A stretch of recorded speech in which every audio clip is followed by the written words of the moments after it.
MD Mansur Ali জানতে চেয়েছেন মোবাইলের মাধ্যমে বিয়ে করা জায়েজ আছে কিনা। আমরা এর আগে বারবার উত্তর দিয়েছি, মোবাইলের মাধ্যমে বিয়ে করা জায়েজ হতে পারে, তবে ভিডিও কলের মাধ্যমে সেটা হতে হবে।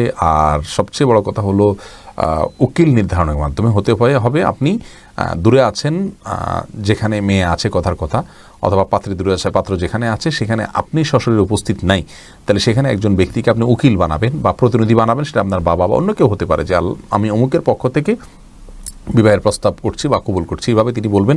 তার দুজন সাক্ষীর সামনে যখন এটি হয়ে যাবে, তাতে বিবাহ সম্পন্ন হয়ে যাবে। মামুন চৌধুরী জানতে চেয়েছেন বাচ্চাদের প্রসাবের ফোঁটা মেঝেতে পড়লে যদি তার নিজে নিজে শুকিয়ে যায়, তবে কি তাদের নামাজ পড়া যাবে? যদি নিজে নিজে শুকিয়ে যেমন কোনো আলামত না থাকে, তাহলে সেখানে নামাজ পড়া যাবে, কোনো অসুবিধা নেই। নাহিদ আলম জানতেছেন উলঙ্গ ছবিতে ভুলে দৃষ্টি পড়ে গেলে কি গুনাহ হবে?